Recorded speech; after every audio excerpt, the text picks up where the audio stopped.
Hey guys, Ricky here with DoD Contract Academy. Thank you for tuning in this week. So I'm taking it back to basics on this episode. We do have a lot of great interviews coming up, but I wanted to get in here and just talk about something that I believe to be foundational. If you want to succeed, it's selling to the government.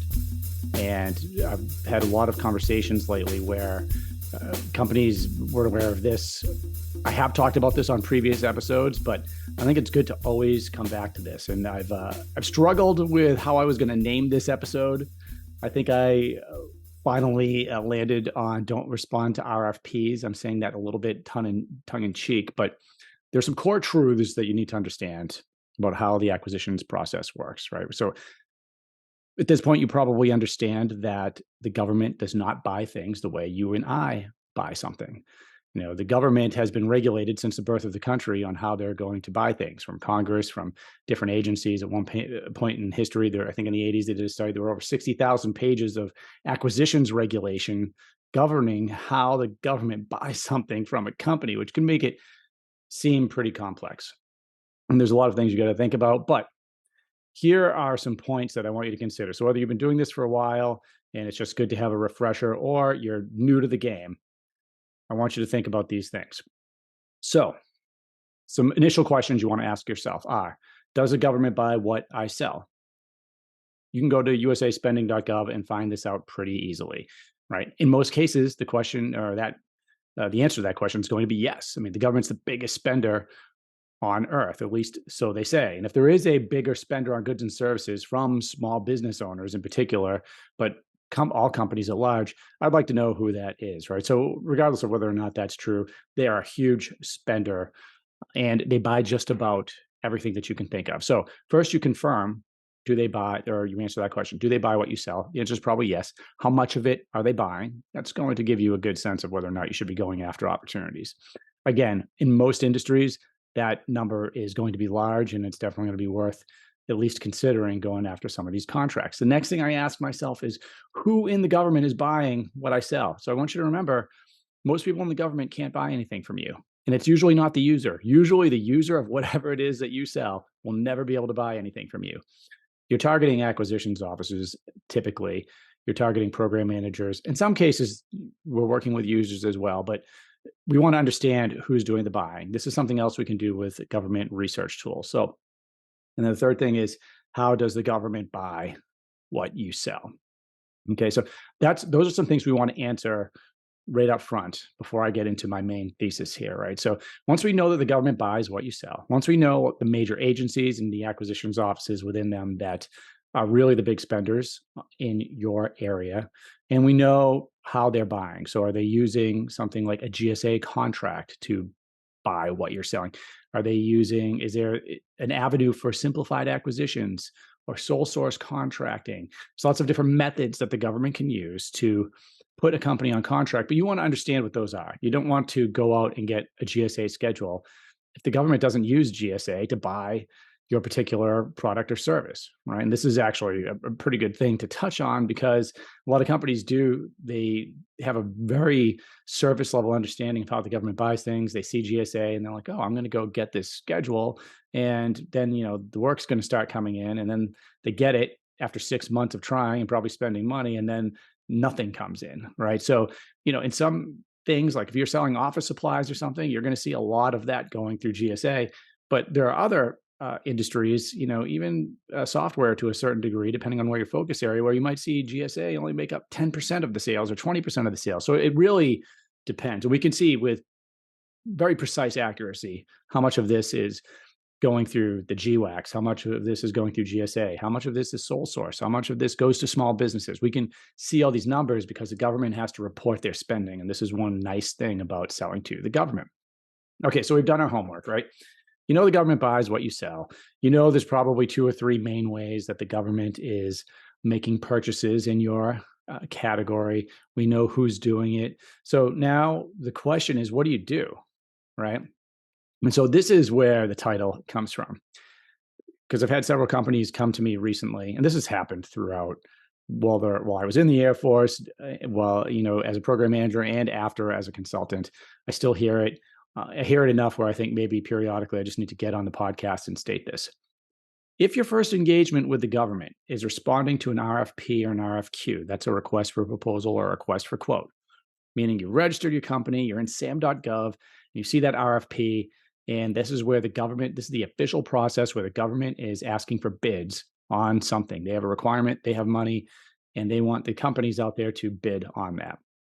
And you look at it and you say, this is perfect for my business. I'm selling these widgets or I'm selling these services or I developed this tech that can fit it. And you write a proposal, which is no laughing matter. Those proposals have to be written precisely and they take a lot of time. And then you don't win, right? And this is the case, 99 times out of 100, if you're responding to an RFP or an RFQ, and that's your first interaction with the program office or with the government agency that's sending that out, that's probably your result. It's going to be barely any success or none, right? And this is the reason. It's not rigged. That's what I often see too. Or I also hear, oh, it looks like it's written for my competitors. And what I tell people is it's not rigged, but it was written for your competitors. And here's why. And by the way, there is nothing shady going on here in most cases, right? There's always corruption everywhere in every organization. So I don't want to say never, but what's happening here is the federal acquisitions regulations govern the entire life cycle of process, right, for how we're going to buy something. Think about it this way. The solicitation is towards the end of the purchasing timeline, right? So when the solicitation actually comes out, the government personnel that are doing the purchasing, meaning the contracting officer and the program management team, they have the handcuffs on. They can't talk to you. It's already decided. Like the requirements are decided. They know what's in there. All you can do at that point is write a proposal and hope that you've done it well and that they're going to score you well. But before that solicitation comes, there's something called the market research phase. And this is where you want to live if you're a company. This is where you're finding out about those opportunities. When I say that, I mean the RFPs and the RFQs, those official solicitations that are coming out. You want to find out about those before they come out. And there's lots of ways to do that, especially once you know the agency that buys what you sell. That's why it's important to do your homework first, right? So we'll take the Air Force because I love the Air Force. It's the greatest of the services, right? So when you, and I'm saying that a little tongue-in-cheek, but I kind of mean it too. So when you identify that maybe the Air Force Lifecycle Management Center is, and maybe even an office within there, a certain PEO, maybe a certain division or branch within there do they have a responsibility for buying the type of thing that you're selling? And you see that, now it makes it a lot easier to start determining what their requirements are and finding out about things ahead of time. So why are we finding out about it ahead of time? Well, when you find out about that ahead of time, when I put my program manager hat on, I had to figure out, meaning in the government as a program manager, if I had a potential solicitation, meaning I had to put a company on contract to solve a problem set that the government had, and there's going to be requirements, sure, and there's going to be funding, but I still need to figure out what are the details that are going to go into this. Are there any companies that can do this? Are there any small businesses that can do this? So, when you think about a contract that's set aside for a small business, that doesn't happen by accident, right? The government needs to know that there are small businesses out there that can do this. So in this market research phase, that's where the program manager, the contracting officer are going to go and say, all right, businesses, we are looking for information. This is when you see something called a request for information or a sources sought. When you see that come out, that's the government saying, hey, we have something coming up, and it's real, by the way. And that's another big important thing for you to realize is if you're just reaching out to government offices, you're wasting your time unless they have funding and contracting vehicles, like a way to put you on contract. You need somebody that has money and a requirement to buy what you sell. So that's why we want it to be targeted. I'm going to stick with RFIs and sources sought because you can find those on Sam.gov. So you see a request for information now to buy widget X, right? Now you're way ahead of the solicitation. So you're responding to this request for information. And when you respond to it, yes, you're answering their questions, but you're also telling them about your company. We're a small business. Maybe you're recommending that they set it aside for a small business. If you could do that, you've eliminated competition, right? Maybe you're a woman-owned small business. Now, if you can recommend that they set that aside for a woman-owned small business, you have eliminated even more competition.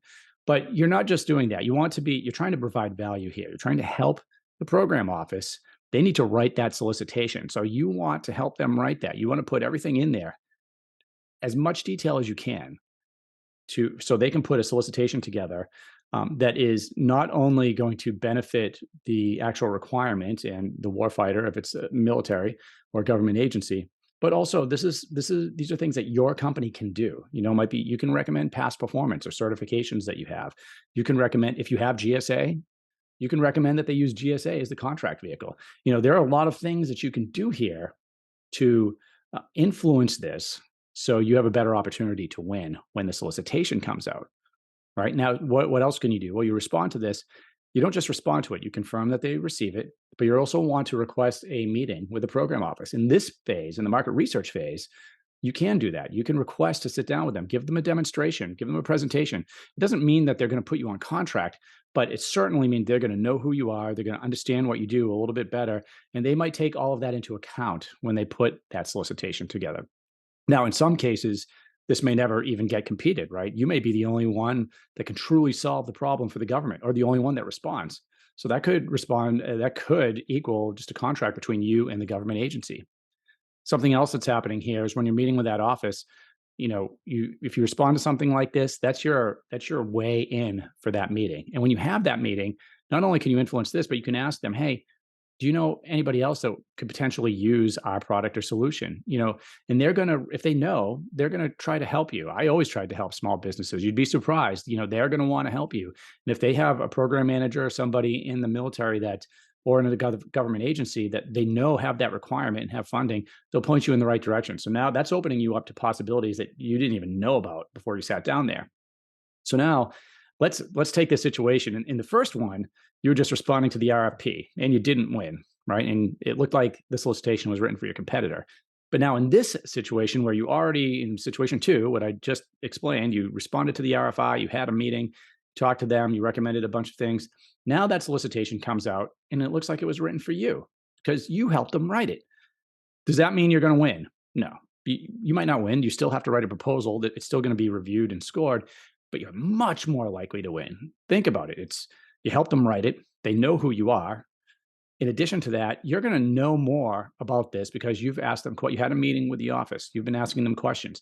Most people responding to an RFP or an RFQ have not gone through the process of, identifying it 6 months out with an RFI or source of sought, responding to it, having a meeting, maybe multiple meetings. So now you've created that relationship. You've helped write the solicitation, essentially. They know who you are. You have more information, which is going to allow you to craft a better proposal, which could be scored at a higher level than the other ones that are in there. Now, there's lots of ways to put companies on contract besides these competed opportunities, but you could see how this process is what is going to win you the contracts. This is what companies that are savvy, that are winning over and over again, this is what they're doing. You're not going to win everything, but you're going to win a lot more when you're going about it this way. So hopefully this takeaway for you will give you something to think about. You want to live in that market research phase. It's a longer process. Selling to the government is not easy and it's not fast. It can be lucrative, right? And you have a lot of public information that most people aren't taking advantage of. So there are ways to do this in a very smart and strategic way where you don't have to waste your time, but you do have to spend time doing this. It's a marathon. So what are we doing? We identify who buys what you sell and how they buy. We find opportunities ahead of time. And in this example, you're responding to a request for information. You're writing a solid request for information, not just a marketing document that you're not doing anything. You're writing it for the requirement. You're helping them. You're helping the government figure out how to solve a problem, trying to get a meeting with them. And then you have to track when if it is going to go and become a request for proposal or request for quote, you have to track when that's going to come out. Right. So and you have to write a solid proposal, but that's now the process, right? So we've started a lot earlier, we've put in a lot more work. And now when that comes out, you're much more likely to win. And so you want to do that. You're rinsing and repeating and you're creating relationships. And of course, you're always asking who else could use what our solution is providing. So that's it in a nutshell. Remember, we're not just responding to the RFP, we are identifying it way before it ever comes out, and then we're working towards that goal. If you want help with this, you can reach us at dodcontract.com. We have courses. We have done with you services and done for you services. So check those out. You can always request a consultation if you want more in-depth help or you work with us. and we'll put a roadmap together for your company. We do an in-depth review. So we are actually doing a lot of the work that I just talked about, where we're putting a strategic step-by-step plan on how we can target the right agencies. We'll tell you which ones to target. We'll help you influence those. And eventually you're looking at the contract win. As long as you have a solid service or offering and you have the willpower to put in the time to finally close those contracts. So go to dodcontract.com, check that out. Thank you for tuning in this week. I got a couple awesome interviews scheduled that will be coming up. Stay tuned for that. Hey, remember, like, subscribe, leave comments. This really helps us to formulate what we're going to put out there. So the more comments especially really help us. You can ask questions. I will respond to you personally. You can suggest topics, which we will also cover in some of the podcast episodes. So thanks again, and we'll see you next time.